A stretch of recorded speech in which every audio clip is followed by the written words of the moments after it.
Chapter 72. The Monkey Rope. In the tumultuous business of cutting in and attending to a whale, there is much running backwards and forwards among the crew. Now hands are wanted here, and then again hands are wanted there.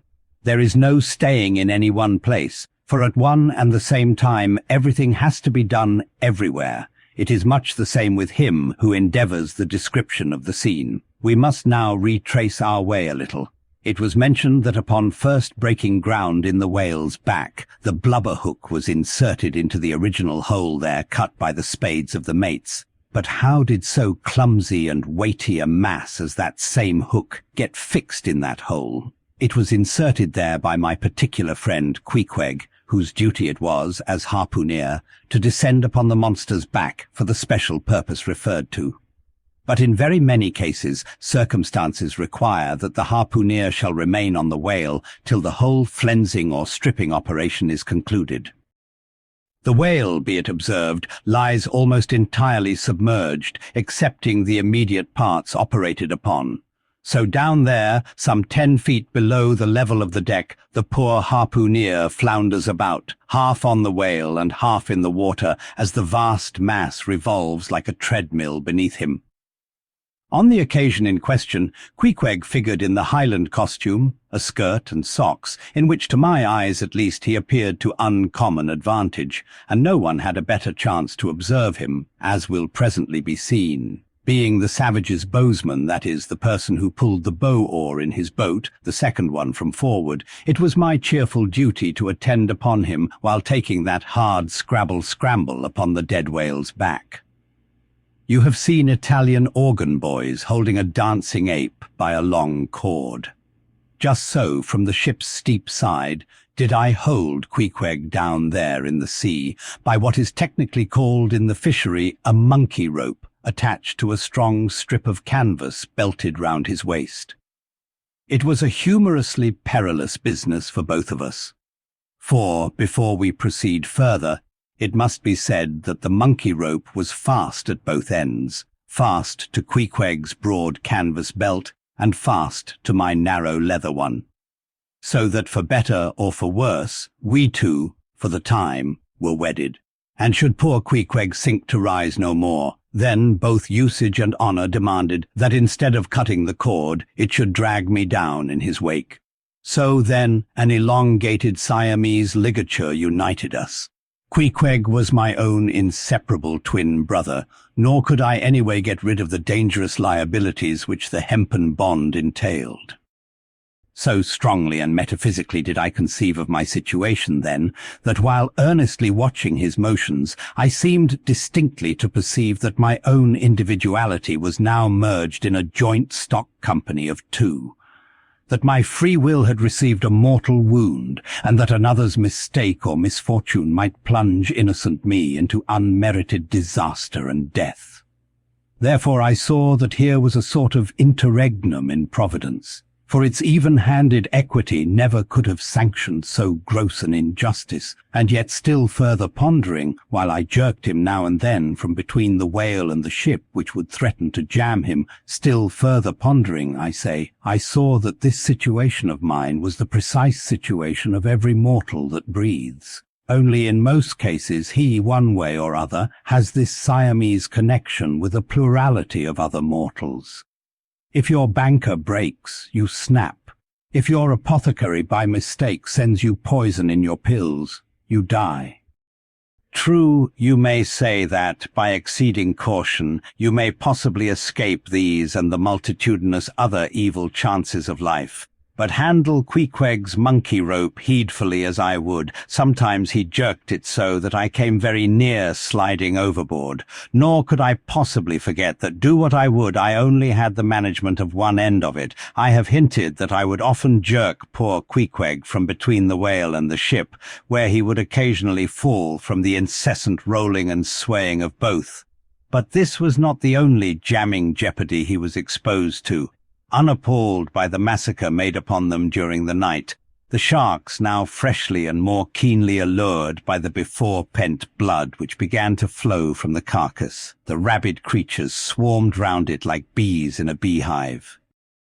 And right in among those sharks was Queequeg, who often pushed them aside with his floundering feet, a thing altogether incredible were it not that attracted by such prey as a dead whale, the otherwise miscellaneously carnivorous shark will seldom touch a man.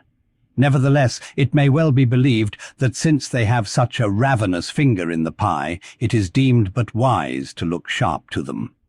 Accordingly, besides the monkey rope, with which I now and then jerked the poor fellow from too close a vicinity to the maw of what seemed a peculiarly ferocious shark, he was provided with still another protection. Suspended over the side in one of the stages, Tashtigo and Dagu continually flourished over his head a couple of keen whale spades, wherewith they slaughtered as many sharks as they could reach. This procedure of theirs, to be sure, was very disinterested and benevolent of them. They meant Queequeg's best happiness, I admit, but in their hasty zeal to befriend him, and from the circumstance that both he and the sharks were at times half hidden by the blood-muddied water, those indiscreet spades of theirs would come nearer amputating a leg than a tail. But poor Queequeg, I suppose, straining and gasping there with that great iron hook, poor Queequeg, I suppose, only prayed to his Yojo and gave up his life into the hands of his gods. Well, well, my dear comrade and twin brother, thought I, as I drew in and then slacked off the rope to every swell of the sea, what matters it, after all? Are you not the precious image of each and all of us men in this wailing world? That unsounded ocean you gasp in is life. Those sharks, your foes, those spades, your friends, and what between sharks and spades you are in a sad pickle and peril, poor lad. But courage, there is good cheer in store for you, Queequeg. For now, as with blue lips and bloodshot eyes, the exhausted savage at last climbs up the chains and stands all dripping and involuntarily trembling over the side, the steward advances and with a benevolent consolatory glance hands him, "What? Some hot cognac? No, hands him, ye gods, hands him a cup of tepid ginger and water." "Ginger? Do I smell ginger?" suspiciously asked Stubb, coming near. "Yes, this must be ginger." Peering into the as yet untasted cup. Then, standing as if incredulous for a while, he calmly walked towards the astonished steward, slowly saying, "Ginger? Ginger? And will you have the goodness to tell me, Mr. Doughboy, where lies the virtue of ginger? Ginger? Is ginger the sort of fuel you use, Doughboy, to kindle a fire in this shivering cannibal? Ginger? What the devil is ginger? Sea coal, firewood, lucifer matches, tinder, gunpowder? What the devil is ginger, I say, that you offer this cup to our poor Queequeg here? There is some sneaking temperance society movement about this business," he suddenly added, now approaching Starbuck, who had just come from forward. "Will you look at that cannikin, sir? Smell of it, if you please." Then, watching the mate's countenance, he added, "The steward, Mr. Starbuck, had the face to offer that calomel and jalap to Queequeg, there, this instant off the whale. Is the steward an apothecary, sir? And may I ask whether this is the sort of bellows by which he blows back the breath into a half-drowned man?" "I trust not," said Starbuck.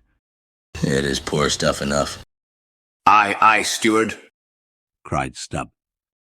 "We'll teach you to drug a harpooneer. None of your apothecary's medicine here. You want to poison us, do ye? You have got out insurances on our lives and want to murder us all and pocket the proceeds, do ye?"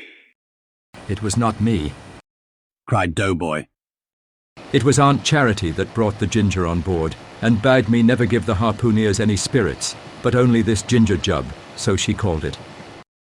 "Ginger jub, you gingerly rascal, take that, and run along with ye to the lockers, and get something better. I hope I do no wrong, Mr. Starbuck. It is the captain's orders, grog for the harpooneer on a whale." "Enough," replied Starbuck. "Only don't hit him again, but—" "Oh, I never hurt when I hit, except when I hit a whale or something of that sort, and this fellow's a weasel. What were you about saying, sir?" "Only this, go down with him, and get what thou wantest thyself." When Stubb reappeared, he came with a dark flask in one hand and a sort of tea-caddy in the other. The first contained strong spirits and was handed to Queequeg. The second was Aunt Charity's gift, and that was freely given to the waves.